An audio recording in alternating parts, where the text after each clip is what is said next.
Une école ne consommant aucune énergie, cela n'existe pas, mais le projet École 0 Watt tente malgré tout de s'en approcher un maximum. L'école communale de Petit-Rechin a été retenue dans ce projet écologique pour tenter d'économiser au moins 10% d'énergie au sein de l'établissement. Et cela tient de nombreux gestes quotidiens. On essaie de sensibiliser le personnel de l'école, les autres enfants, à économiser l'énergie. Donc on a mis au point toute une série de petites choses très accessibles, très faciles pour tout le monde. Et la petite pièce que vous allez voir raconte l'histoire de l'école au mois de septembre, où on ne se préoccupait pas du tout du gaspillage d'énergie, et au mois de janvier 2015, où là tout a changé, et on essaie vraiment de faire des économies, mais toujours des choses très faciles pour les enfants. Il éteint les lumières, place un multiprise à interrupteur sur chaque appareil électrique, diminue la vanne du chauffage, ferme la fenêtre et disparaît comme il est apparu. Pour les aider à cerner les différents dérapages écologiques de l'école, les élèves se sont vus entourés de l'ASBL Besace qui a mené avec eux une véritable investigation. On vient la première fois, lors de la première animation, on leur explique un peu les raisons de faire des économies d'énergie, en faisant notamment des petites expériences scientifiques sur l'effet de serre, etc. Donc là, on leur explique vraiment la raison pour laquelle on vient faire une sensibilisation aux économies d'énergie.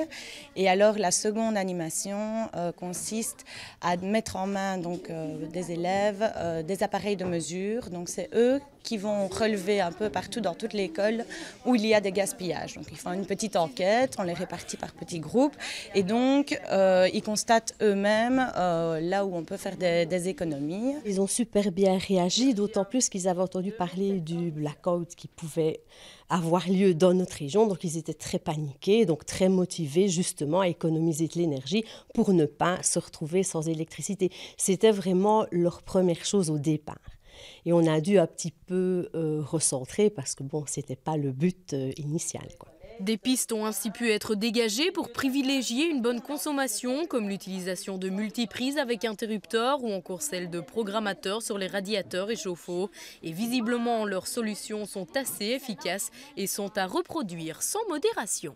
Il faut savoir que dans une école, 25% de la consommation est consommée la nuit et le week-end.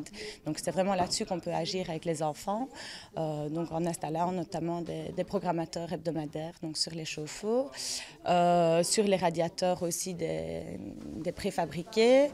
Et alors, bêtement, les petits gestes dont on essaye toujours d'enfoncer le clou avec les enfants, donc d'éteindre de la lumière en sortant, pendant chaque récré, dans les couloirs, dans les toilettes. Donc voilà, c'est souvent des petites actions comme ça auxquelles on ne pense pas toujours. Et maintenant que tu as appris à économiser l'énergie, est-ce que tu le fais aussi à la maison? Oui. Qu'est-ce que tu fais par exemple à la maison pour pouvoir économiser l'énergie? Qu'est-ce que tu as dit à tes parents de faire par exemple? Quand on part, souvent, on oubliait d'éteindre la lumière ou bien on laissait la télé, on oubliait. Ici, maintenant, on l'éteint, on éteint la lumière et tout ça. L'ordinateur, on le laissait allumer quand on allait dormir, que ça ne servait à rien, maintenant on l'éteint.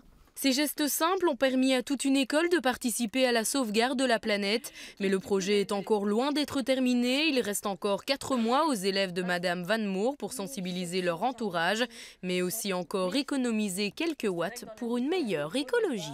Essentiellement le dessus.